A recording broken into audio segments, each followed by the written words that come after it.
Welcome to our channel. Today we how to connect Shoeboxed to Evernote for organized tax documents step by step clearly. First, open your Shoeboxed account in your web browser. Log in using your email and password. On the Shoeboxed dashboard, locate the Settings option. Click on Settings to access your account configuration. In the Settings menu, find the Integrations tab. Select Integrations to view available connections. Look for Evernote in the list of available integrations. Click on the Evernote option to start the connection process. You will be prompted to log in to your Evernote account. Enter your Evernote credentials and sign in. Grant Shoeboxed permission to access your Evernote account. Once permissions are granted, you will be redirected back to the Shoeboxed integration page.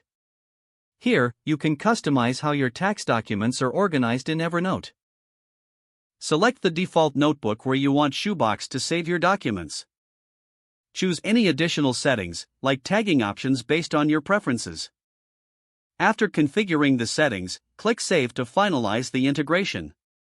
Now, when you upload receipts or documents in Shoeboxed, they will automatically sync with Evernote. Check your Evernote account to verify that the documents are correctly saved in the selected notebook. You have successfully connected Shoeboxed to Evernote. Your tax documents are now organized and easily accessible within Evernote. You can repeat this process anytime you want to change your settings or reconnect accounts. If the page does not load, refresh the browser or try again in a private or incognito window.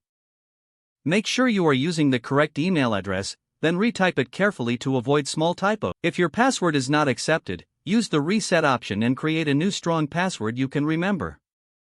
Check your spam folder for verification or security emails, then complete any requested confirmation steps. Enable two-factor authentication if available to improve account security and reduce unauthorized access risk.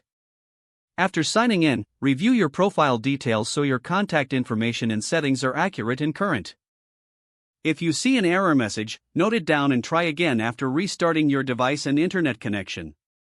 Don't forget to like this video and subscribe to our channel for more step-by-step tech guides.